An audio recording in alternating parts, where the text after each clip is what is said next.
A Grand Old Tree by Mary Newell DePalma.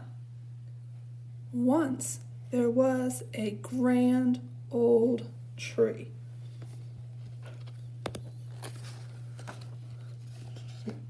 Her roots sank deep into the earth.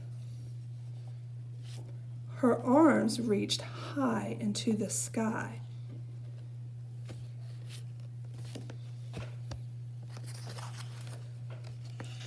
She was home to many creatures. Birds nested among her branches, squirrels scurried through her leaves, caterpillars and ladybugs crawled about. The grand old tree is home to many different creatures. I think the old tree is happy having all those animals live on her branches. And I'll bet the creatures like living in the grand old tree.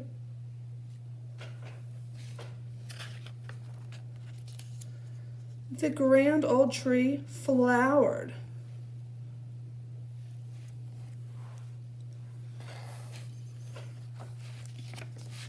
Bore fruit. Look at that creature. That creature is hiding a piece of fruit. And sowed seeds. She had many children. The grand old tree's children grow from its seeds.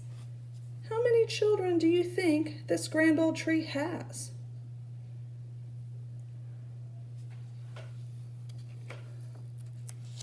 They change the landscape for miles around, perhaps even farther than the old tree knew. How do you think the seeds from the tree got moved to other places?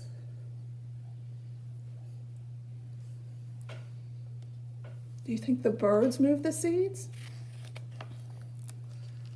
The grand old tree lived a long, long time. She basked in the sun, bathed in the rain, swayed in the breeze, and danced in the wind. She grew and shed many millions of leaves. At last, the grand old tree was very, very old. Her branches no longer swayed and danced, but cracked and snapped in the wind.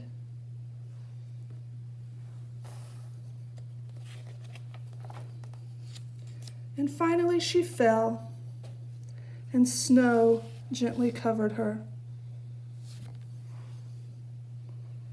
After living through many seasons, the grand old tree gets old, but it still helps the creatures in the earth in a different way.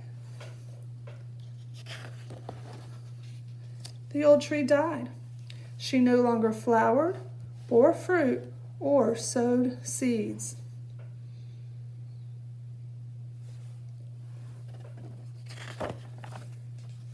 But she was still home to many creatures. Raccoons nestled in her trunk. Centipedes crawled along her branches. And lichen grew on her bark. She's helping the animals in a different way. The grand old tree slowly crumbled. She became part of the earth. Today, the roots of her grandchildren sink deep into this earth. Their arms reach high into the sky.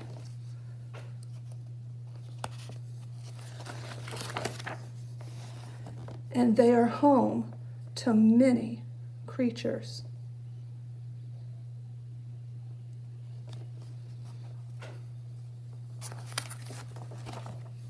Just like the grand old tree.